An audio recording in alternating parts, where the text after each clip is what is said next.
मेरे प्रिय दर्शकों, ओम नमः शिवाय। आप लोग कैसे हैं? हमेशा स्वस्थ रहे, मुस्कुराते रहे, भगवान शिव की कृपा आप पर बनी रहे। आज मैं बात करने वाला हूं नक्षत्रों में जब ग्रहों का परिवर्तन होता है, जब एक ग्रह जो है एक नक्षत्र से दूसरे नक्षत्र में जाते हैं तो क्या प्रभाव पड़ता है। नक्षत्रों का परिवर्तन तब महत्वपूर्ण हो जाता है जब राहु केतु जैसे ग्रह अपना नक्षत्र परिवर्तन करते हैं, क्योंकि राहु और केतु को अपना राशि नहीं है। तो ऐसी स्थिति में जब राशि घर नहीं रहता है, उनका कोई राशि नहीं है, तो उनका नक्षत्र परिवर्तन बहुत ही महत्वपूर्ण हो जाता है। यह समझने की बात है, वैदिक ज्योतिष शास्त्र के दृष्टि से बहुत ही परिवर्तन लाने की क्षमता रखता है। राहु और केतु जहां एक तरफ छाया और मायावी ग्रह माना जाता है, तो दूसरी तरफ ये जो होते हैं आध्यात्मिकता, वैराग्य और कर्म को गहराई से परिवर्तन के कारक माने जाते हैं। बात समझने की है, बहुत ही महत्वपूर्ण होने वाला है यह टॉपिक, आप नोट कर लें। यह परिवर्तन मेष राशि वालों के लिए कैसा होने वाला है, मैं सबसे पहली राशि की बात करूंगा। ऐसे मेरा सीक्वेंस आएगा सभी राशियों के लिए, जो 12 राशि है 12 राशियों के लिए इसका क्या प्रभाव पड़ने वाला है। शुभ प्रभाव पड़ने वाला है, अशुभ प्रभाव पड़ने वाला है। वैदिक ज्योतिष शास्त्र से चंद्र राशि पर आधारित कैलकुलेशन मैं बताने वाला हूं, और वीडियो के लास्ट में बताऊंगा कि इन अशुभ प्रभावों से, यदि अशुभ प्रभाव आ रहा है तो इन अशुभ प्रभावों से बचने के लिए हम कौन सा उपाय करें, जिससे आगे आने वाला जुलाई से लेकर, जुलाई अभी एंड होने वाला है, तो आप अगस्त मान लो, अगस्त से लेकर मार्च 2026 तक आपको लगभग 8 महीने का समय, यह 8 महीना बहुत ही महत्वपूर्ण होने वाला है। हम केतु के प्रभाव को नेग्लेक्ट नहीं कर सकते। केतु आध्यात्मिकता और आपके कर्मों को गहराई से परिवर्तन के कारक हो जाता है। आपके अंदर, समझो बात को, आप जो कर्म कर रहे हैं उसको परिवर्तन लाता है, वो डीपली परिवर्तन करता है और वैराग की भावना भी लाता है। तो इसको समझेंगे। दूसरी तरफ यह केतु जो है आपको 18 मई 2025 को इस सिंह राशि में आ गया था। तो मेष राशि जो है वो राशि चक्र की पहली राशि है, तो 5वें घर में, मेष के 5वें घर में केतु विराजमान है। केतु के चाल जो होता है वो बकरी होता है हमेशा, केतु और राहु दोनों का। आज बात करें हम केतु की। केतु का नक्षत्र परिवर्तन हुआ है, और यह महत्वपूर्ण इसलिए हो जाता है कि यह नक्षत्र परिवर्तन जो हुआ है वह शुक्र द्वारा शासित नक्षत्र है। शुक्र और केतु का बहुत ही घनिष्ठ मित्रता है, गुरु और शिष्य का नाता है। एक मित्र के रूप में, गुरु शिष्य मित्र के रूप में जाने जाते हैं दोनों। और यह नक्षत्र है पूर्वा फाल्गुनी नक्षत्र, जो अपने आप में एक बहुत ही महत्वपूर्ण गुण के लिए माना जाता है। पूर्वा फाल्गुनी नक्षत्र का गुण क्या है कि इसमें रचनात्मकता की गुण पाई जाती है, प्रेम का संचार करता है यह नक्षत्र, और साथ ही साथ भौतिक सुखों का कारक बनता है। तो ये 3 चीज है। आपने अभी जो मैं पहले बताया था, वीडियो को 1 बार या 2 बार करके जरूर देखें। ये बहुत ही समझने वाला टॉपिक है। मैं वैदिक ज्योतिष शास्त्र की दृष्टि से हमेशा बात करता हूं, और यह जो बता रहा हूं बहुत ही ध्यान पूर्वक 1 बार 2 बार वीडियो चलाकर जरूर समझे। केतु का स्वभाव बताया मैं पहले, अभी ये पूर्वा फाल्गुनी नक्षत्र है, इसका स्वभाव मैं बता रहा हूं, जो शुक्र द्वारा शासित है। शुक्र का अपने आप में एक ऊर्जा होता है जो इसको सपोर्ट करेगा। और इस नक्षत्र का, पूर्वा फाल्गुनी नक्षत्र का स्वभाव क्या है? तो इसमें रचनात्मकता का स्वभाव है, प्रेम का स्वभाव है, प्रेम का संचार करता है, भौतिक सुखों का कारक बनता है। तो अभी ये दोनों मिल रहे हैं और शुक्र और केतु का बीच में एक बहुत ही अच्छा संबंध है। तो यह पॉजिटिव भी बनता है, निगेटिव भी बनता है। पॉजिटिव इस सेंस में बनेगा क्योंकि यह मिश्रित फल देगा। क्यों मिश्रित फल देगा? क्योंकि केतु एक छाया ग्रह है, मायावी ग्रह है, आपसे गलत काम भी करा सकता है, आपके ऊपर गलत प्रभाव भी इसका पड़ सकता है। और दूसरी तरफ यह धन देने के लिए, आकस्मिक लाभ देने के लिए भी जाना जाता है। तो हम दोनों चीज को देखेंगे और इससे मेष राशि के ऊपर क्या प्रभाव पड़ रहा है उसकी हम विशेष चर्चा यहाँ पे कर रहे हैं। तो मेष राशि जो है वो प्रथम राशि है और 5वें घर में यानी सिंह राशि में केतु है और उसका नक्षत्र परिवर्तन हुआ। तो यहाँ पर क्या कर शुक्र शासित द्वारा जितने घर हैं वो एक्टिवेट हो जाएंगे, जागृत हो जाएंगे। तो शुक्र द्वारा शासित घर कौन सा है? तो वृषभ है, यानी मेष राशि का सेकेंड हाउस। और दूसरा कौन है? तुला राशि है, यानी मेष राशि का सप्तम हाउस। ये दो हाउस एक्टिवेट होंगे, ठीक है। दूसरी तरफ 5वें घर में है केतु, तो 5वां घर भी एक्टिवेट हो जाएगा। और केतु की दृष्टि जो जाएगी, 3 दृष्टियां होती है, वो कहाँ कहाँ जाएगी वो भी एक्टिवेट होगा। तो अभी एक एक करके देखते हैं। सबसे पहले बात करेंगे हम स्वास्थ्य का। तो स्वास्थ्य का, चूंकि केतु क्या है, एक भ्रम क्रिएट करता है, माया ग्रह है। और केतु का जो दृष्टि पड़ रहा है, आखिरी दृष्टि, 9वीं दृष्टि, वो लग्न भाव पे पड़ रहा है। तो जहाँ पर ये आपके स्वास्थ्य को प्रभावित करने वाला है, क्योंकि शुक्र और केतु हैं, तो ये स्वास्थ्य के ऊपर जब इनकी दृष्टि पड़ती है तो ये मानसिक असंतुलन क्रिएट करते हैं। आपके अंदर धैर्य की कमी होगा, आपके अंदर शारीरिक मानसिक असंतुलन पाया जाएगा, जिसको आपको सावधानी बरतने की जरूरत क्या है? सावधानी बरतना क्या है कि आपको योगा और ध्यान से आपके मानसिक संतुलन को बनाए रखने की जरूरत है। ये आपके स्वास्थ्य को प्रभावित कर सकता है। यदि कोई व्यक्ति बीपी की दवा ले रहे हैं, यदि उनको कोई गले से ऊपर की बीमारी है, तो इसके ऊपर उनको ध्यान देने की ज़रूरत है। और जो भी प्रिस्क्राइब डॉक्टर किया है उसको कंटिन्यू रखने हैं। आपको स्वास्थ्य के प्रति बिल्कुल अप्रवाह नहीं होना है। लेकिन दूसरी तरफ ये केतु जो है और फाल्गुनी नक्षत्र में जब इसका गोचर हो रहा है, पूर्वा फाल्गुनी नक्षत्र में, तो आपके अंदर एक रचनात्मक गुण क्रिएट कर देगा।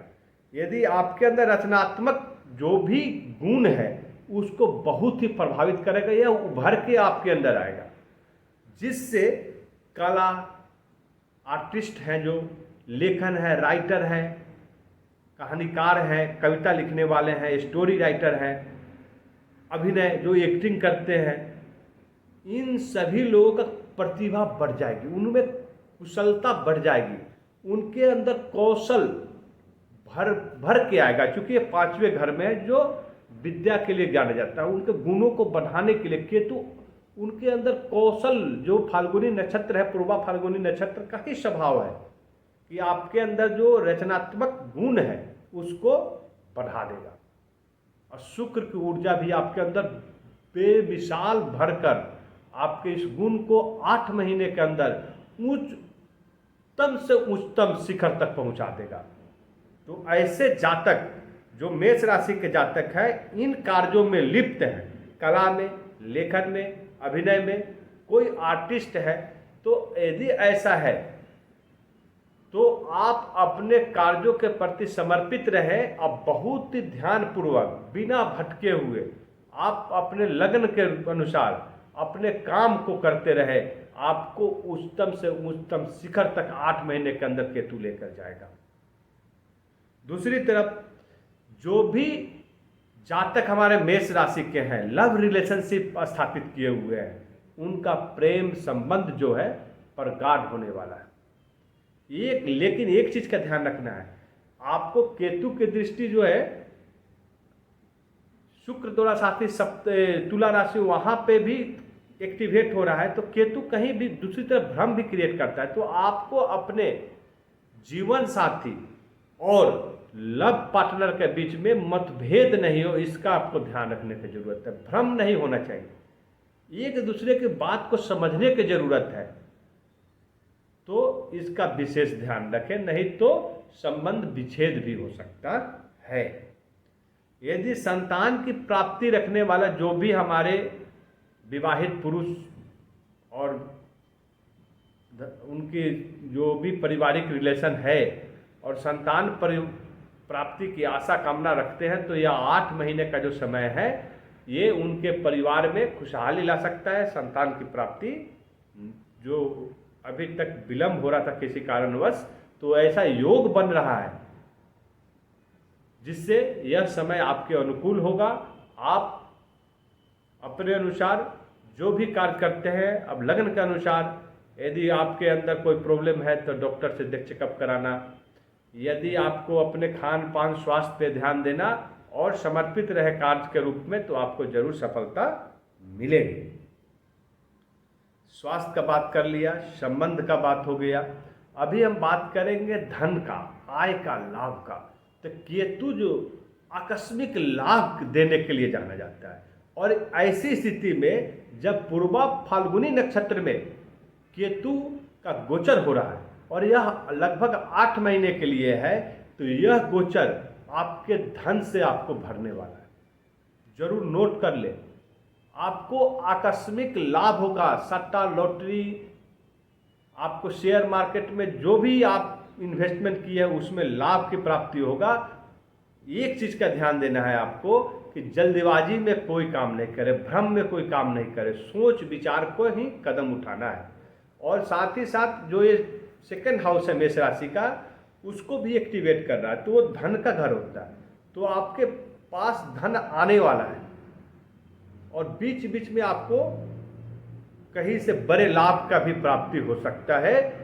आप जहां कार्य करते हैं वहां से प्राप्ति हो सकता है, कहीं इन्वेस्टमेंट किए वहां से प्राप्ति हो सकता है। आपके पास बहुत सारे रास्ते आएंगे जिससे आपको धन की प्राप्ति होगा।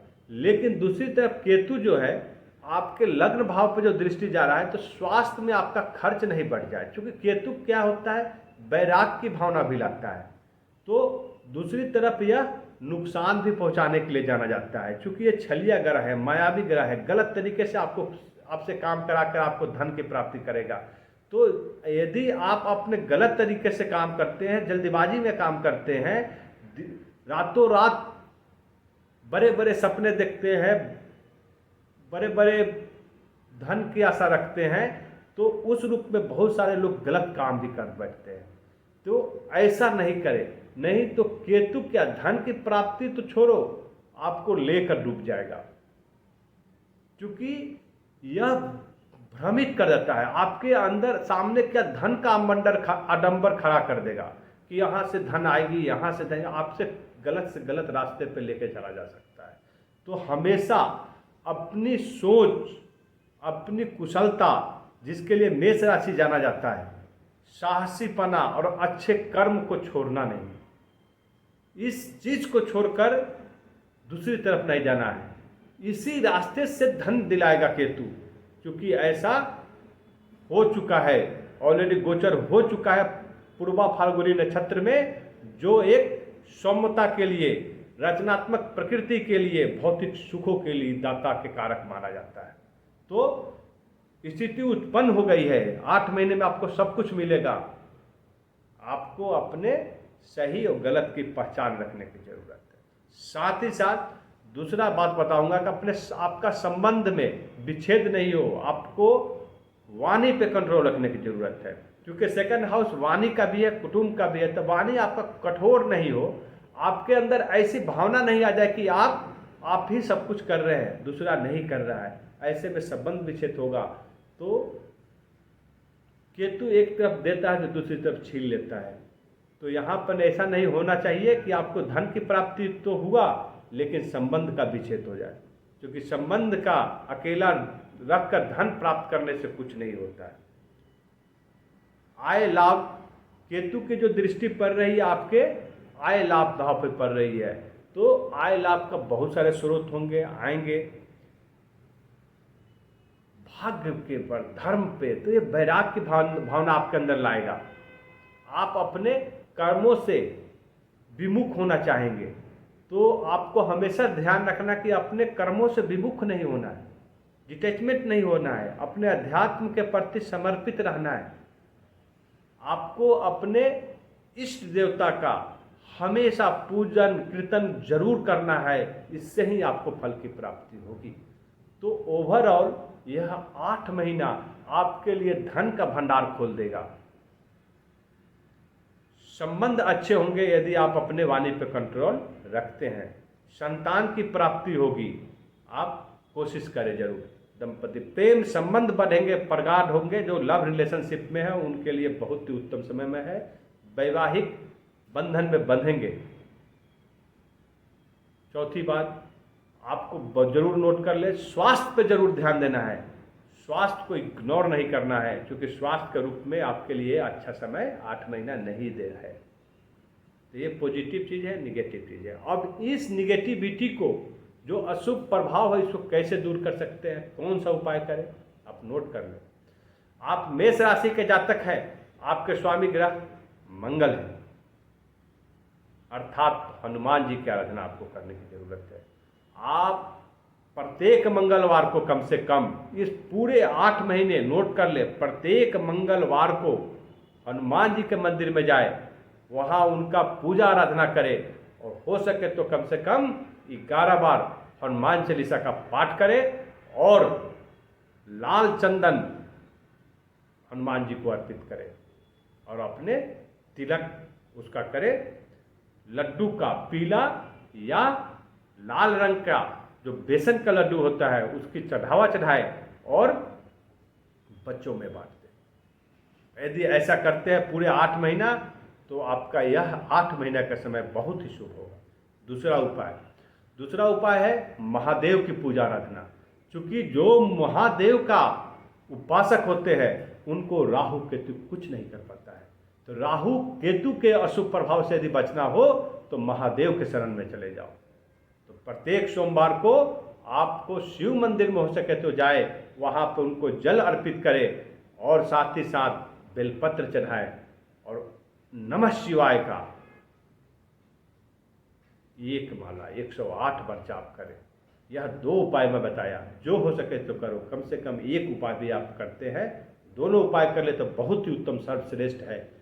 फिर ये केतु आपको धन से भर देगा, आपका स्वास्थ्य भी उत्तम रहेगा, सभी संकटों का नाश होगा। ओम नमः शिवाय।